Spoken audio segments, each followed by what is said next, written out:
33 នាក់អារម្មណ៍វិធីការស្ដាប់និងជួនទៅលំរឿទៅសាលាបូរីទូរីពេញបេះដូង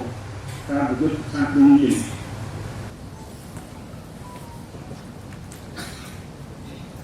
ខ្ញុំបាទវរៈសេនីយ៍តូអ៊ុនមុនធីម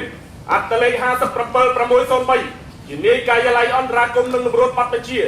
សូមគោរពរាយការណ៍ជូនឯកឧត្តមសេនីយ៍ឯកជួននរិនអគ្គស្នងការរងនគរបាលជាតិនិងជាស្នងការនគរបាលរាជធានីភ្នំពេញដែលបានអញ្ជើញជាធិបតីក្នុងពិធីប្រកាសទេវីរកិច្ចតែងតាំងមុខតំណែង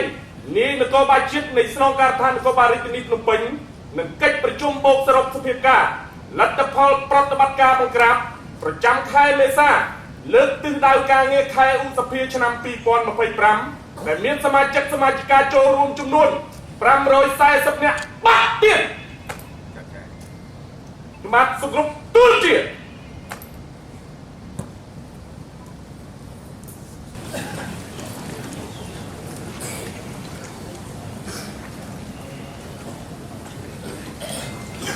ការរងរបស់ជាតិនឹងជាស្នងការនគរបាលរាជធានីភ្នំពេញជាទីគោរពដ៏ខ្ពស់សូមគោរពលោករដ្ឋមន្ត្រីវិទ្យាធិរដ្ឋនៃការឡាយបង្រើនៃអគ្គស្នងការដ្ឋាននគរបាលជាតិជាទីគោរពសូមគោរពលោកលោកស្រីគណៈរដ្ឋមន្ត្រីជាទីមេត្រីថ្ងៃនេះស្នងការដ្ឋាននគរបាលរាជធានីភ្នំពេញ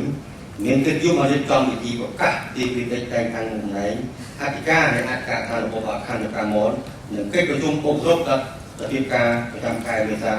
លើកទី9ខែវិច្ឆិកាឆ្នាំ2025ដែលមានសមា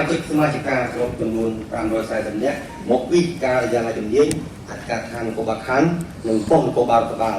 ពិធីចំប្រតិបត្តិភាពដ៏ខ្ពស់ឯកឧត្តមសេនីយ៍ឯកជួនរិនអគ្គស្នងការរងនគរបាលជាតិនិងជាស្នងការនគរបាលរាជធានីវិញសូមអបអរសាទរជាកិច្ចបន្តចូលដល់កម្មវិធីខ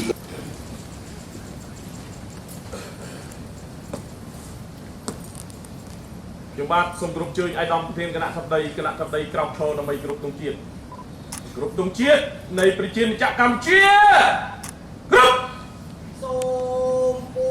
រទេណាព្រះសម្មាសម្ពុទ្ធឲ្យបានរុងរឿងដល់ជាមង្គលស្រីសួស្ដីយើងខ្ញុំព្រះអង្គសូមជ្រកក្រោមរងព្រះបារមីនៃព្រះរបីគង់សក្ការៈសាមោព្រមត្រង់នៃម៉ែបុរាណខ្ញុំបាទសូមគោរពជើញឯកឧត្តមប្រធានគណៈធិបតីសម្រួលអេយ៉ាបត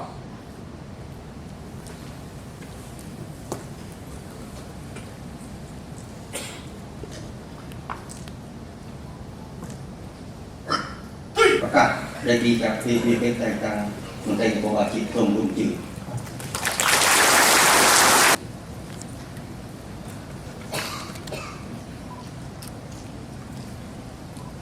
ពី89ប្រក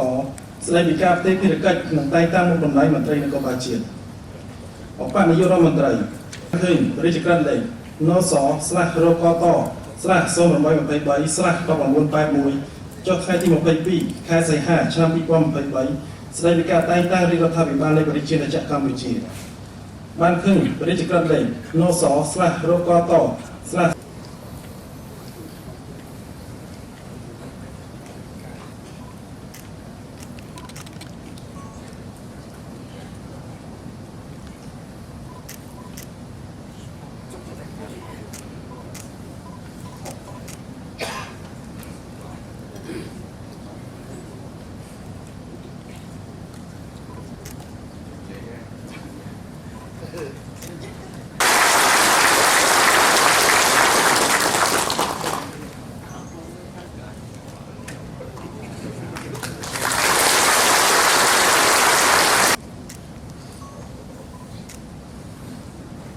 ការលេខ054បកស្ដីពីការការពារសន្តិសុខភាពដែលផ្ដល់ថាណាសម្រាប់ដំណើរការពិនិត្យបញ្ជីឈ្មោះបោះឆ្នោតការចុះឈ្មោះបោះឆ្នោតនិងការផ្ដល់សុពលភាពលើបញ្ជី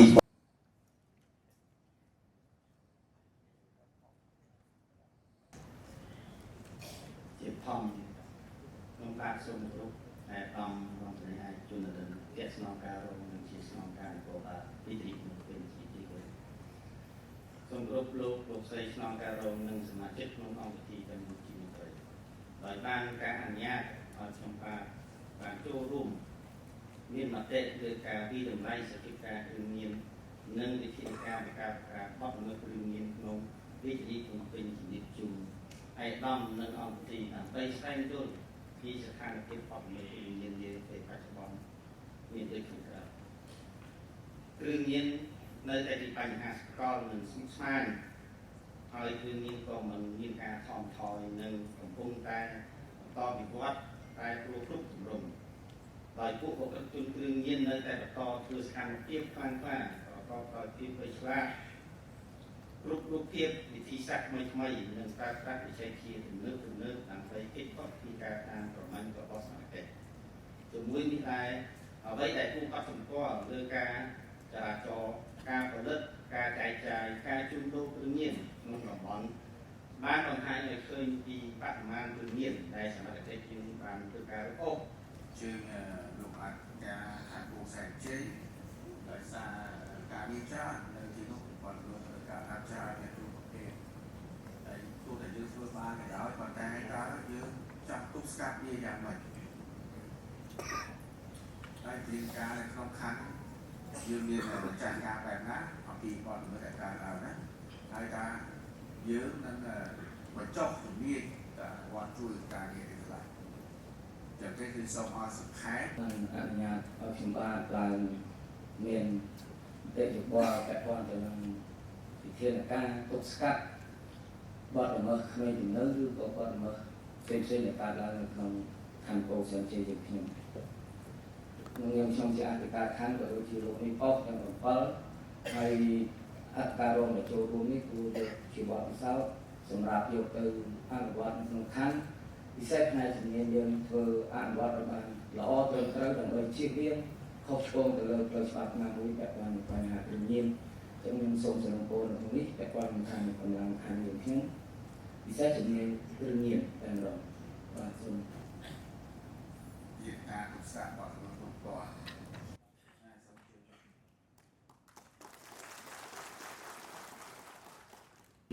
លោកអធិការរងទទួលការងារគ្រប់គ្រាន់បាទទៅដល់ម៉ោង12ថ្ងៃត្រង់ពីម៉ោង12ថ្ងៃត្រង់ទៅដល់ម៉ោង6ល្ងាចក៏មានការដឹកនាំពីបែងចែកពីលោកអធិការរងទទួលការងារគ្រប់គ្រាន់ទៅថានៅក្នុងមូលដ្ឋានខ្ញុំមានចាប់តាមនេះគឺថាសូមអបអរសាទរនៅលោកអធិការយើងសាបាទ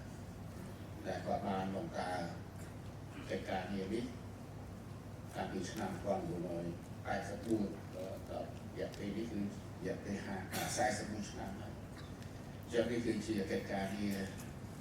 ដែលចូលរួមចំណែកកិច្ចការងារសន្តិសុខនៅក្នុងសង្គមជាតិយើងនេះទទួលបាន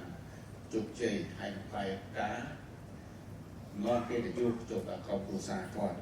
ដូច្នេះកិច្ចការងារនេះគឺគាត់បានទទួលនៅមួយជីវិតគាត់ដែលជាការងារសន្តិសុខជូនមហាជនយើងជីវរដ្ឋជាពិសេសសង្គមជាតិនេះជាកិត្តិយសដល់ពុកបំផុតដែលគាត់ធ្វើពីចំណុចចាប់ដើមពីចូលដល់កងគោបាជាតិដល់គាត់បានបញ្ចប់ដល់ជោគជ័យនេះគឺជាកិច្ចការងារមួយដែលយើងសូមកោតសរសើរហើយខ្ញុំចង់បានបែបនេះបាទនេះគឺការរបស់ខ្ញុំនេះគឺការចង់បានបែបណាដល់ថ្ងៃទី2ក៏សូមអបអរសាទរចំពោះអ្នកឡើងតំណែងថ្មីទៅនោះបងប្អូនសាស្ត្រយើងសាតែចាក់ចែងគឺលោករស្មីតូហួរមេពួនខ្ញុំចាំខ្ញុំគួយចាំឈ្មោះចឹងទេទៅដឹកនាំការងារនេះសូមឲ្យថែរក្សាកិច្ចការងាររបស់បងយើងសានដែលគាត់អនុវត្តកន្លងមកអ្វីដែលគាត់បានធ្វើគាត់សោតទុកថែរក្សាគេមកដល់នេះហ ហើយអ្វីដែលយើងខ្លាចយើងត្រូវតែអាប់ដេតឡើងវិញព្រោះទៅណាក៏យើងត្រូវតែអាប់ដេតដែរដោយខ្ញុំចិត្តខ្ញុំមកបន្តពីលោកយាយអគ្គស្នងការកបាជាតិក៏ខ្ញុំមិនធ្វើអីក៏ខ្ញុំឆ្លៀតធ្វើនឹងក្រោយពេកកុកដែរមិនមែនមកទលំខ្ពស់ស្អាតថ្មីស្រាប់ហើយជីសេះនឹងណៃដល់ត្រូវតែថែរក្សាឲ្យបន្ត